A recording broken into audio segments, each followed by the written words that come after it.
बिस्मिल्लाहिर्रहमानिर्रहीम। भारत और पाकिस्तान की अफवाज के दरमियान गोलियों का तबादला हुआ है। सीज़ फायर वायलेशन सरहद पार से हुई हैं, उसका जवाब दिया गया है और गोलियों के इस तबादले में किसी तरह के जानी नुकसान की अब तक कोई इतला नहीं है। लेकिन बड़ी बात यह है कि तकरीबन 1 साल तक भारत-पाकिस्तान की सरहदें खामोश रही।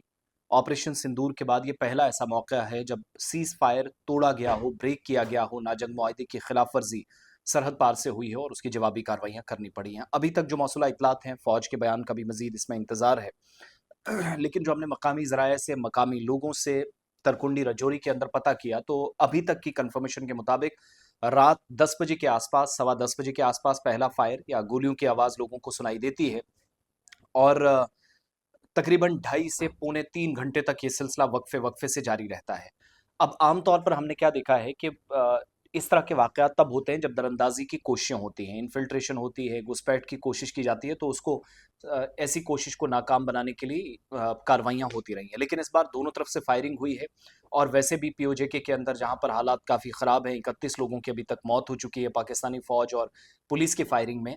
रेंजर्स काफ़ी ज़्यादा तैनात हैं, 21 जुलाई को दोबारा से बंद हैं, तो उस सिचुएशन को डिरेल करने के लिए या तवज्जो हटाने का भी एक आप कह सकते हैं कि पाकिस्तानी फ़ौज या रेंजर्स की तरफ से कोशिश हो सकती है।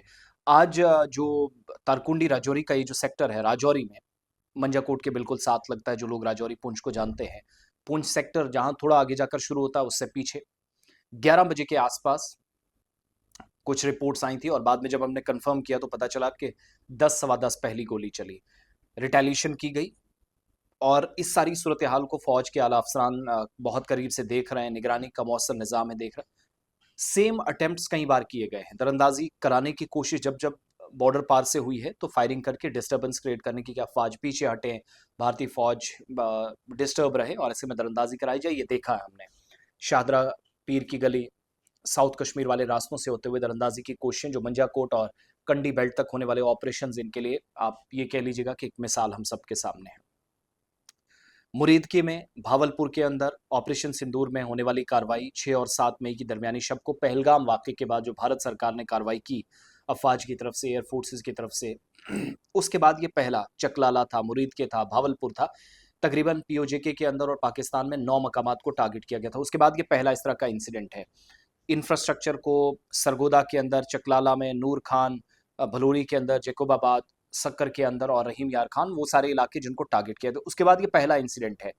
किसी तरह के नुकसान की अब तक कोई खबर नहीं है, लेकिन जब मैं इस वीडियो को क्लोज कर रहा हूँ, ये बता रहा हूँ कि सर्च ऑपरेशन आखिरी इतलात मिलने तक मेरे पास जो इनपुट्स हैं वो जारी हैं।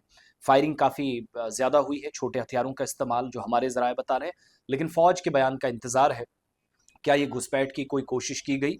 पास्ट में जब-जब घुसपैठ की कोशिशें हुई हैं, तब इस तरह के वाक़यात को अंजाम देने की कोशिश की गई, तो आज फिर से वैसा राजौरी पुंछ सुर्खियों में है और हालिया ऑपरेशंस के बाद ये इस तरह का पहला वाक़या है।